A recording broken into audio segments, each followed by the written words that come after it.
your success, whether you're making the playoffs or not making the playoffs, does not dictate what your future success can be on social media. Celebrities are a great way to talk to a bunch of different audiences. One thing a lot of people forget in social, like always recycle your top posts, right? You start to see that there's not this direct correlation between on the field performance and who's getting the best engagement. What is up, everybody, and welcome on inside a special edition of the Business of Social podcast. We are breaking down the MLB. How did every team do last season across these platforms? What themes and analysis can we gain to help all of us as we go out in sports and try to recruit those different audiences? So, Jason, if you guys were listening on our last podcast about this very topic, it was us breaking down the NFL. And I think what's interesting, Jason, and we're going to speak to that because we'll link it in the show notes on the YouTube description, etc. Because you and I found some key differences, key similarities when we compare the MLB and NFL. There's so many macro level concepts that apply to all of sports. Yes. And obviously there's the economics of each sport when it comes to the amount of games they're playing, the strategies they're going to implement that are going to be different.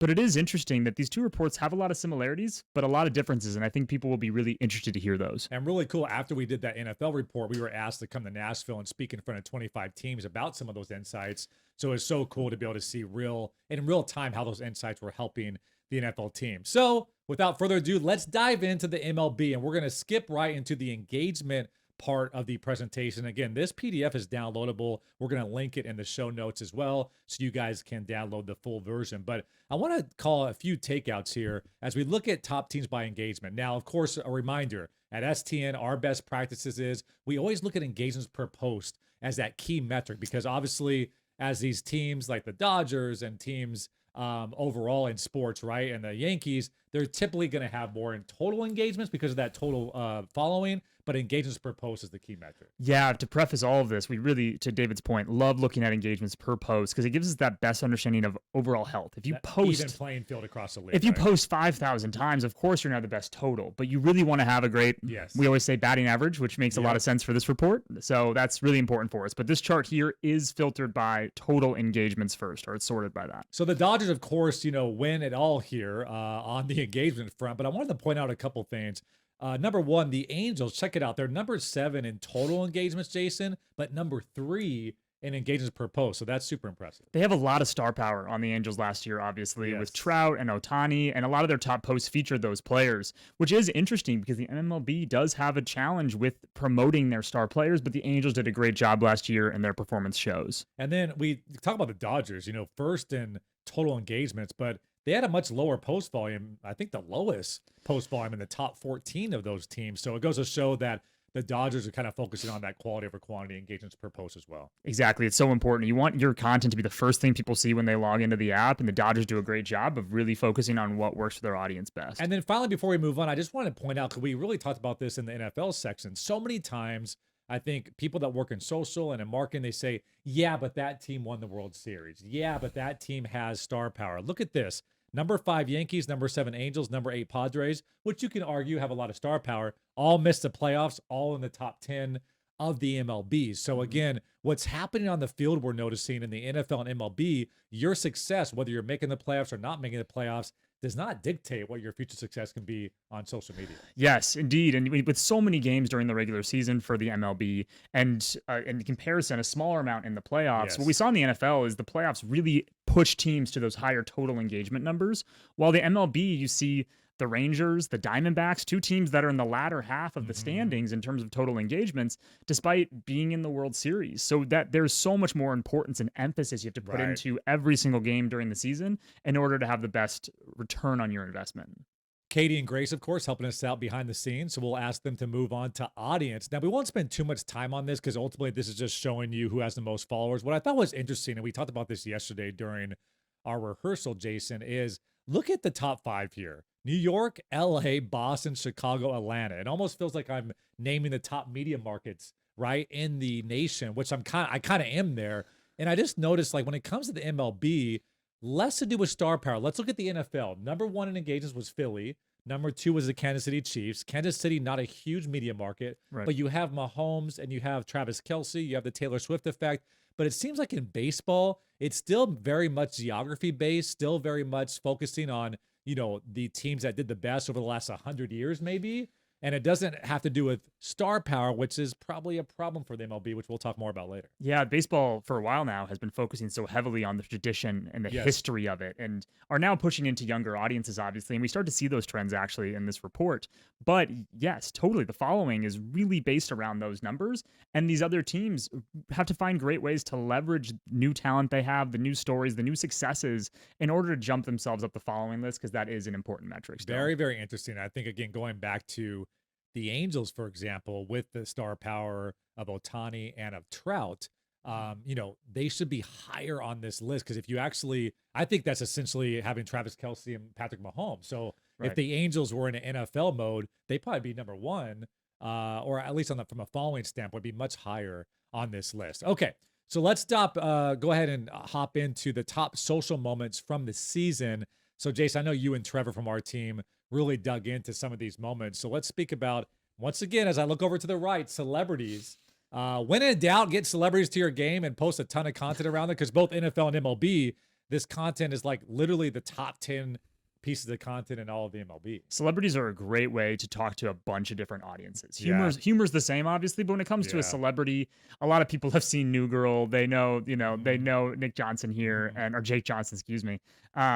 And so that's going to be a huge push for performance, and you're going to attract so many other people with that type of content. But that's amazing to me. 40% of the top 10 posts in all of the MLB had celebrities involved, with all the moments of the MLB season and all the World Series moments and all the grand slams that happen in baseball. 4 of the top 10 are celebrities, and we saw similar in the NFL. So like you said, you're getting outside of your core audience and you're reaching such a macro audience at that point. And the structure of the game is so different, which allows for more of these types of moments. Obviously, you have a first pitch that happens in MLB, which has a huge tradition behind it. But then in between each inning, you have opportunities to shoot to different players or different members of the audience and things of that nature. And so NFL, where it only has quarters, is instead focusing on the other. And then let's talk about the number one post in all of the MLB last season, which is this Kiki Hernandez return to the Dodgers.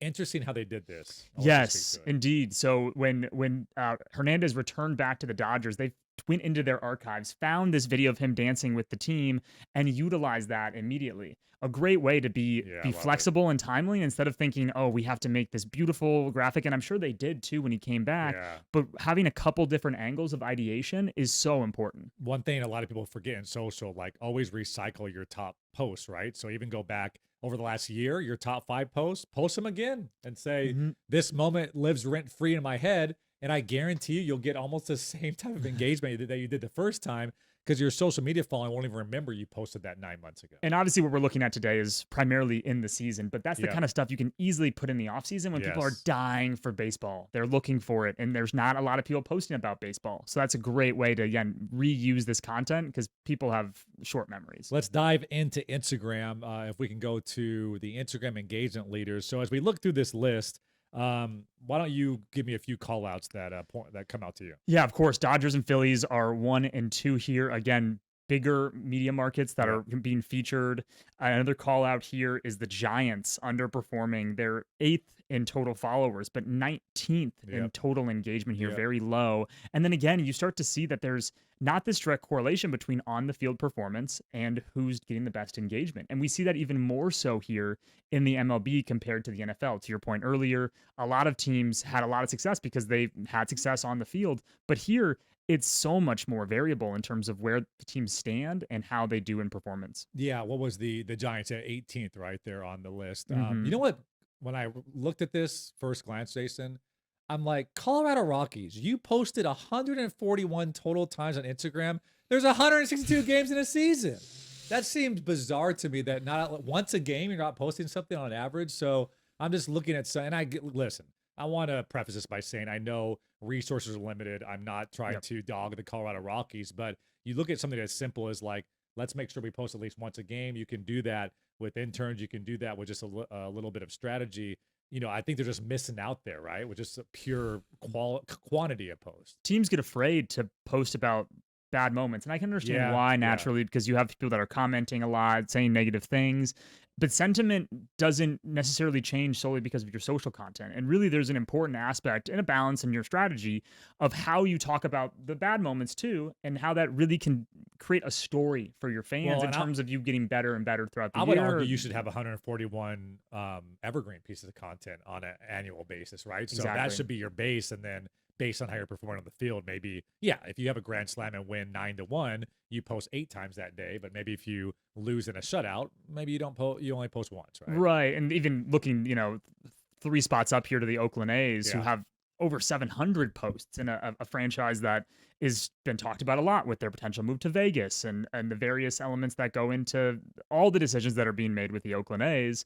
And they have a huge post quantity. So they're not afraid to play that way. But then obviously they've done some turning off of their comments, this and that. So there's a lot of variables here, but a lot of strategies that are being But implemented. it's interesting. Like I said, without knowing anything, we can immediately say, as a consultant, "Hey, Rockies, we got to find a way to up our posts. Whether we use Mhm. interns, whether we find a way to like bank a bunch of evergreen content. If maybe your owner doesn't feel comfortable posting at all when you lose. I don't know what the Yep. context is, but that it's like if we can just up our post here, you can maybe go up this list by 10 slots and really help your overall engagement. Mhm. We can look at the top posts on Instagram across MLB this last season. Again, this is right in line with the NFL that we saw family moments and celebrity fans. Again, that gets you outside of your core diehard fans and touches such a wider audience.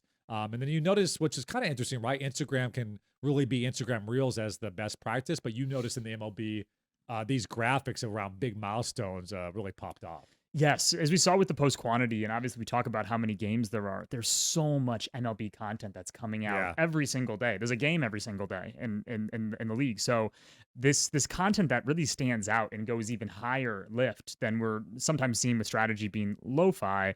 The hi-fi stuff when it's really well done, like this perfect game graphic here, and Yeah. obviously ties into a moment that happened during a game, can really stand out and help improve performance. And I also. noticed that too when San Diego Padres we're here in San Diego based HQ. They called him Slam Diego there for a while because they had Mhm. what like 6 games out of their 12 they hit a grand slam or something. But as someone that wasn't watching every game, like I'm like, oh, should they hit another grand slam? Like Yeah. where you want to be in the know for that water cooler. So I think people love. Hey, I'm not going to watch every game, but I do want to know if my home team gets a perfect game. That's a big deal for me, right? Yes, indeed. All right, so let's move on to TikTok now.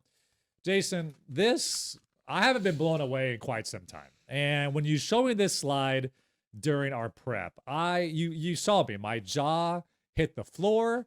I couldn't sleep last night. And you know what's coming, Jason.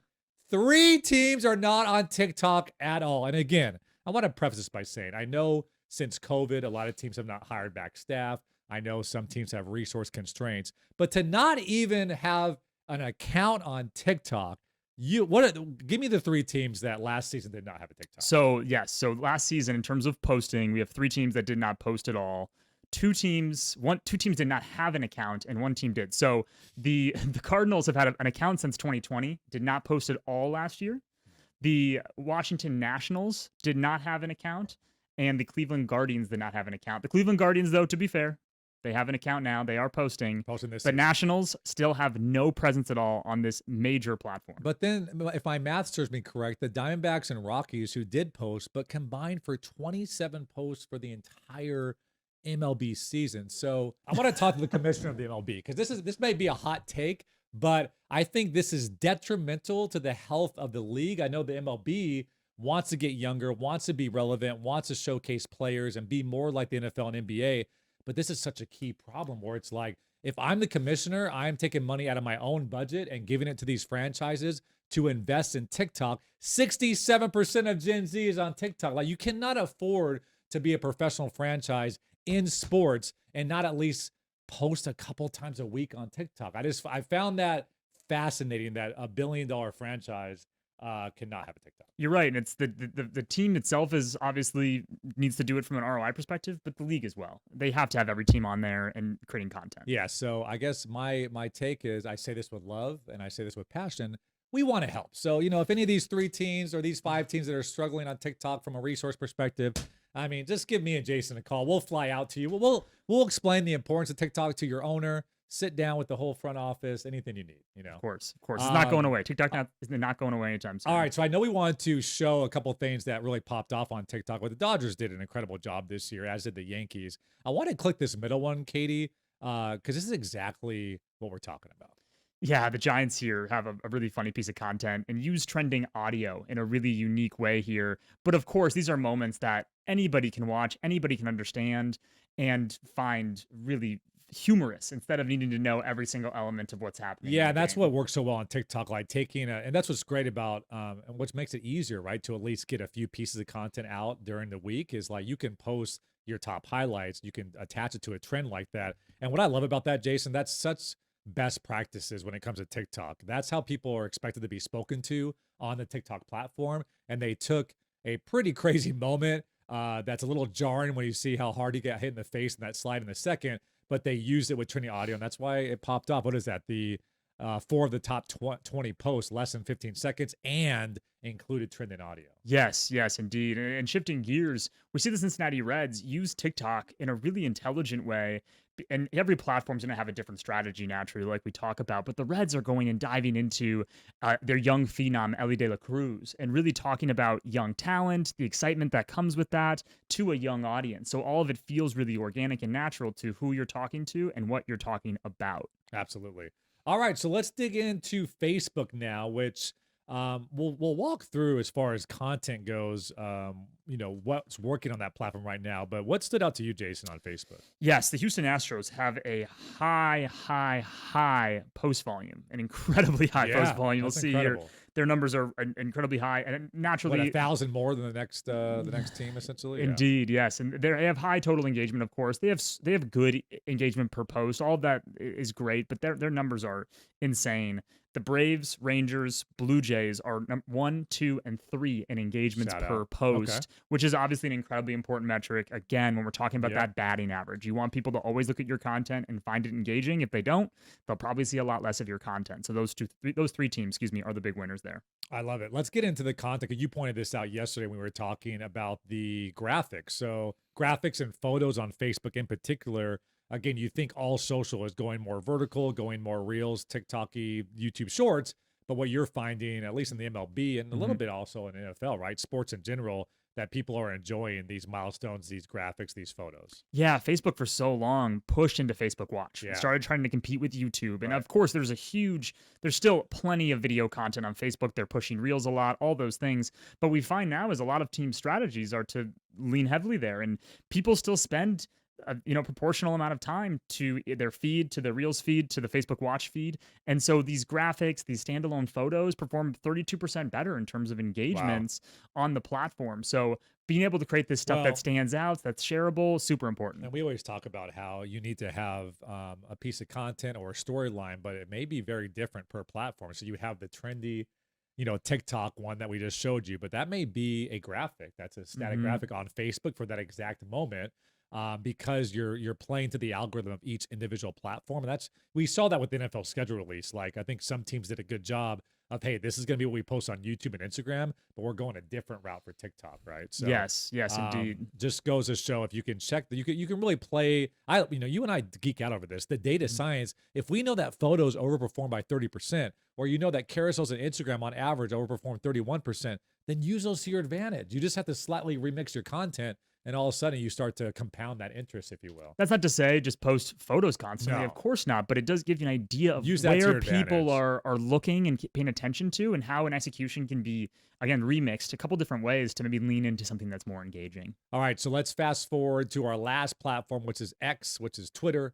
We always like to put that in parentheses because we're still not ready to just call it X. You know what's funny? On my iPhone, I type in Twitter to the search bar, and I'm like, why? Oh, yeah, that's right. It's called X. Yeah. Right. So kind of annoying from that standpoint. But yeah, let's look at this and kind of break this down a little bit, because you mentioned the Orioles really overperformed in this platform with 19th and following, but 8th in their engagement per platform. Yeah, per post, sorry. The Orioles win the AL East, have a 101 win season, second overall in terms of records in MLB last year, and they are the 8th in engagement per post on the platform. Yeah. Very odd. 19th in overall following. So something to be said there about how their strategies are being used here. Because when you're performing well, we really would expect to see high engagement in terms of your total What's performance. interesting too is, with the Yankees and Dodgers, how well they did across the board, but the Angels, interesting, right? Like, does star power break through more on Twitter with the retweets and the ability for celebrities to be like, and I think a lot, right?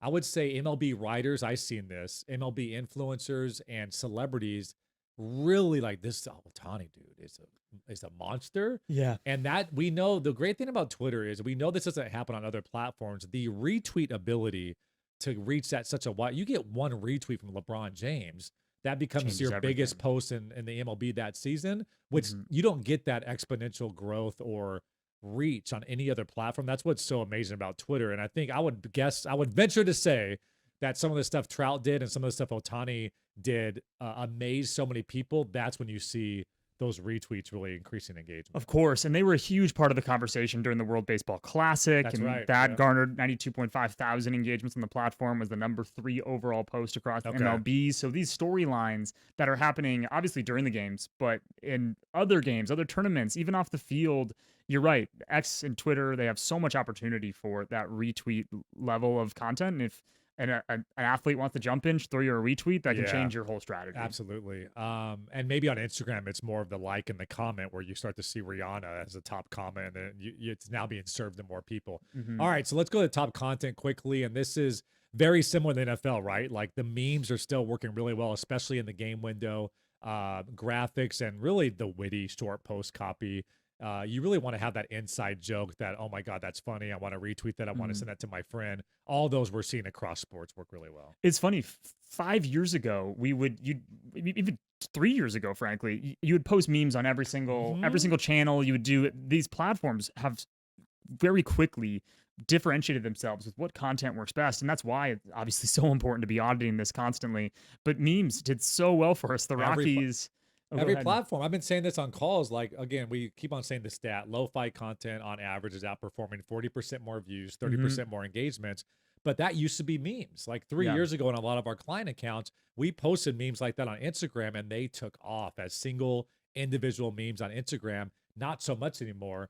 And then there'll be another thing, which TikTok is moving more towards YouTube and 16 by 9 and long form. So 18 months from now, we're going to be sitting here saying, yeah, lo-fi is kind of dying, and now here's what's working.